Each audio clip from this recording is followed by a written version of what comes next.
Salve a tutti, bentrovati. Questa volta voglio mostrarvi come sostituire i cavi di comando della leva del cambio. Infatti guardate, quando se ne spezza uno la leva diventa molto morbida e non si innestano più le marce. Se siete fortunati che vi rimane la prima o la seconda marcia, potete ritornare tranquillamente a casa per risolvere il problema. Per effettuare questa riparazione dovete sollevare l'auto di almeno mezzo metro da terra. Ecco, come vedete, io per sicurezza ho messo un crick idraulico e 2 cavalletti e poi dovete infilarvi sotto. Quasi al centro dell'auto troveremo una scatola di plastica nera, eccola qua. All'interno di questa scatola troveremo la parte sottostante della leva del cambio. Bene, io andrò ad aprirla per sganciare i cavi che dobbiamo sostituire.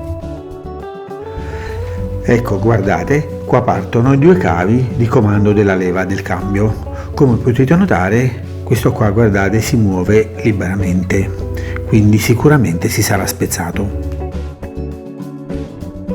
Per prima cosa dobbiamo spostare lo spinotto elettrico che è fissato al cavo che dobbiamo sostituire. Quindi andremo a spezzare questa fascetta, eccola qua. Useremo ovviamente un paio di forbici.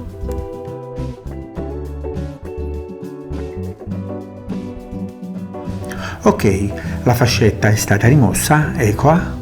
Ora dobbiamo sganciare il dispositivo elettrico che è ancorato sul cavo, quindi andremo a spostarlo da un lato per aprirlo.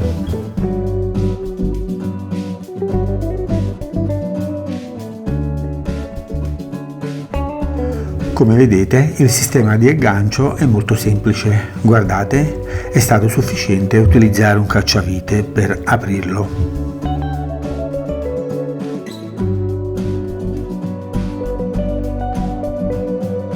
Adesso dobbiamo staccare la testina del cavo. Per fare questo userò una chiave da 13.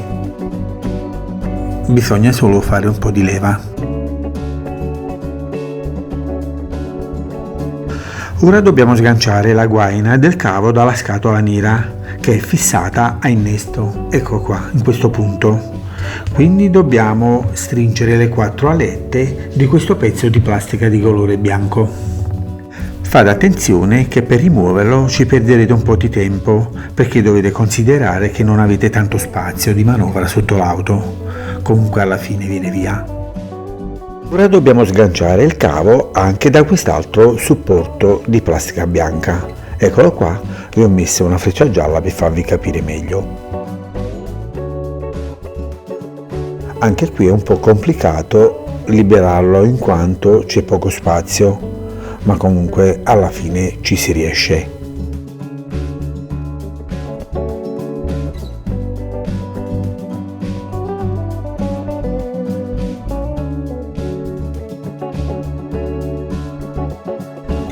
Il primo cavo è libero.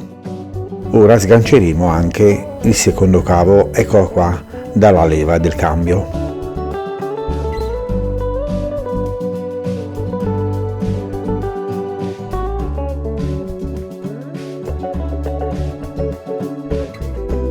Ok, entrambi i cavi sono liberi. Ora andremo nel cofano anteriore per liberarli anche dalla scatola del cambio. Per avere più spazio per lavorare dovete rimuovere sia la batteria e sia il piatto di plastica sul quale è alloggiata.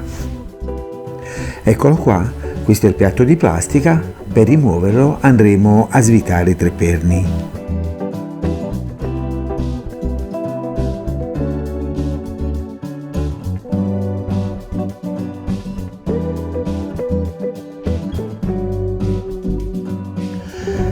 Questa è la prima testina, eccola qua. Userò una chiave da 13 per sganciarla. Molto semplice. È sufficiente fare un po' di leva e viene via.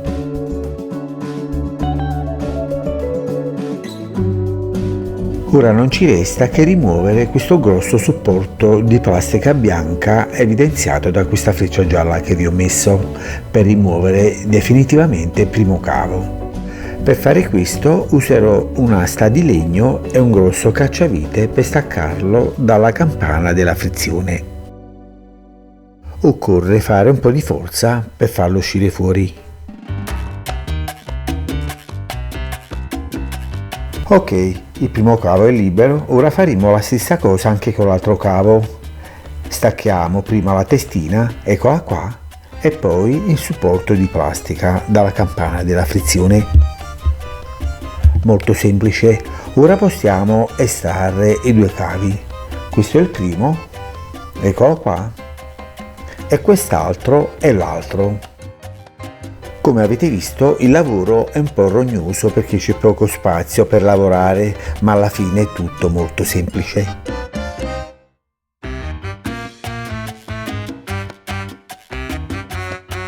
Allora, dei due cavi, questo era quello danneggiato, infatti guardate, all'interno era spezzato. Ora prendiamo il nuovo per confrontarlo, per vedere se sono identici. Infatti eccolo qua, è perfettamente uguale. Io vi consiglio di cambiare sempre la coppia dei cavi, perché se uno si è spezzato, l'altro molto probabilmente sarà davvero usurato, quindi vi darà problemi in futuro. Allora una volta che ci troviamo li mettiamo entrambi nuovi. Allora, il primo cavo è stato confrontato ed è identico, il secondo invece non è originale, è diverso. Infatti guardate, il supporto era di plastica, mentre invece su quello nuovo è di metallo, e mi hanno dato questo fermo per bloccare questo supporto di metallo sulla campana della frizione. Inoltre la testina sul vecchio, guardate, era di plastica, insomma c'era un dispositivo di plastica, mentre invece sul nuovo c'è questo dato per registrare la tensione del cavo.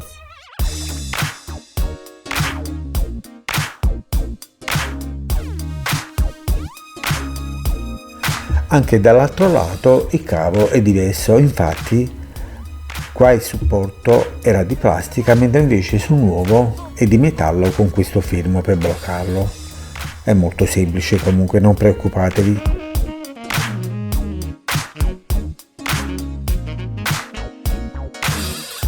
Bene, detto questo, mettiamo da parte i vecchi che ormai non ci servono più. Sui nuovi invece metteremo un pochino di grasso nelle testine per lubrificare, ne basta veramente una punta.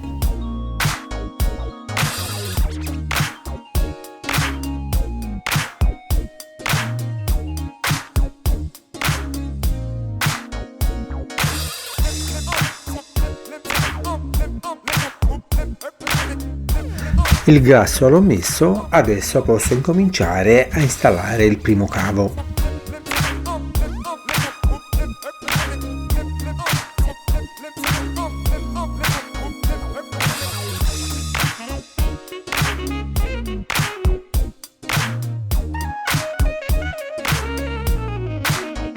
Per innestare la testina bisogna solo fare un poco di pressione.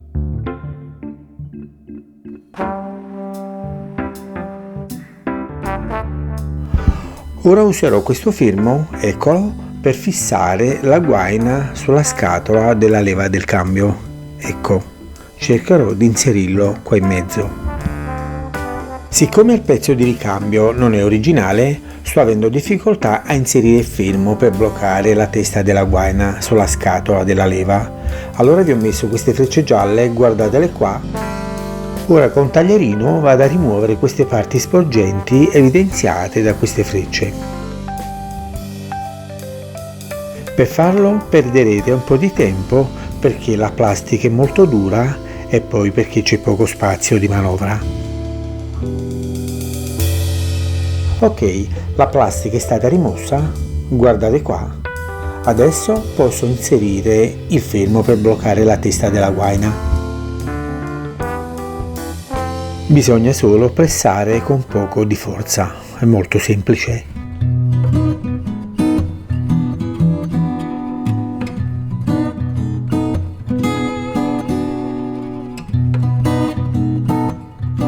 Ok, ci siamo, ora possiamo innestare anche la testina dell'altro cavo.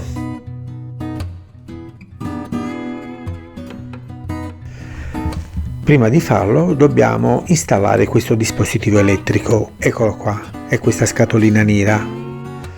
Se non sbaglio deve essere il sensore della retromarcia, ma non ne sono certo.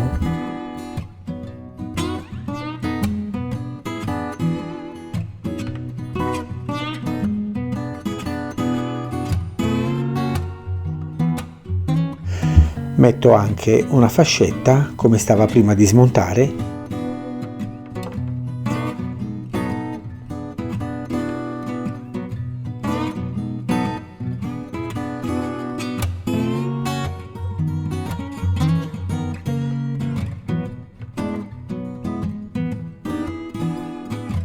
Ora possiamo inserire la testina.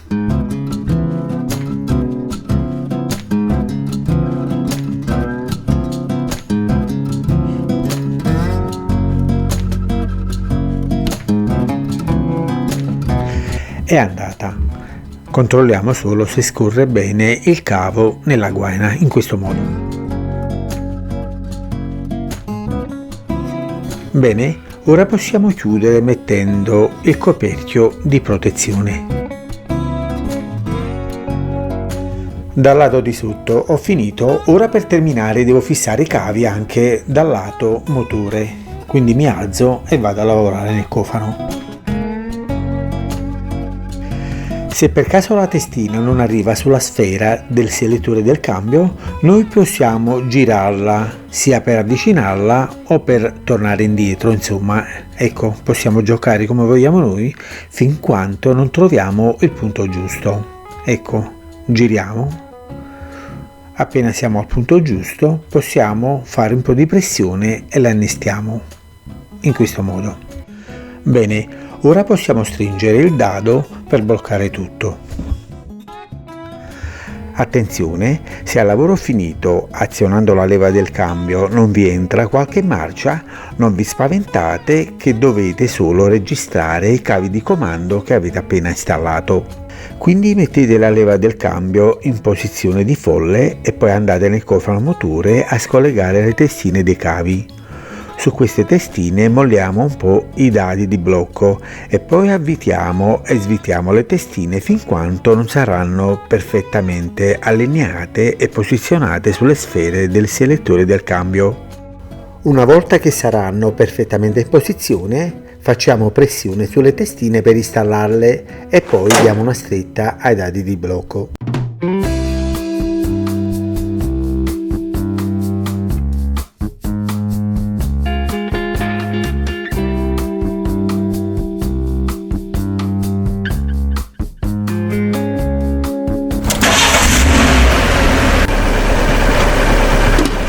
Carissimi amici, volevo dirvi che se avete timore nel tentare di riparare la vostra auto, allora vi dico di non aver paura di farlo. Uno dei modi per non sbagliare mai purtroppo è proprio quello di non fare mai niente, ma questo secondo me è un grave errore. Bene, quindi rimboccatevi le maniche e datevi da fare, perché dovete sapere che su questa terra nessuno è nato già capace e abile nel fare le cose. Per tutti c'è sempre una prima volta. Ok ragazzi, allora la leva del cambio è precisa e le marce entrano perfettamente. A questo punto possiamo dire di aver fatto un ottimo lavoro. La mia considerazione su questo progetto è che non è difficile da eseguire se si dispone di un ponte sollevatore. Ma se dovete farlo come ho fatto io inserendovi sotto l'auto, allora avrete qualche difficoltà in più perché non c'è tanto spazio di manovra. Quindi in tal caso vi consiglio di sollevare da un solo lato l'auto bene da terra di mezzo metro, mettendo per sicurezza più di un cavalletto perché potrebbe essere molto pericoloso se l'auto dovesse cadervi addosso. Bene signori, anche questa volta siamo arrivati alla fine. Spero che avete gradito ciò che vi ho mostrato e questo me lo potete dimostrare soltanto mettendo un mi piace a questo video ed iscrivendovi anche al mio canale. Beh, allora ci vediamo alla prossima, vi auguro tante belle cose e vi faccio tanti saluti da Napoli. Ciao a tutti!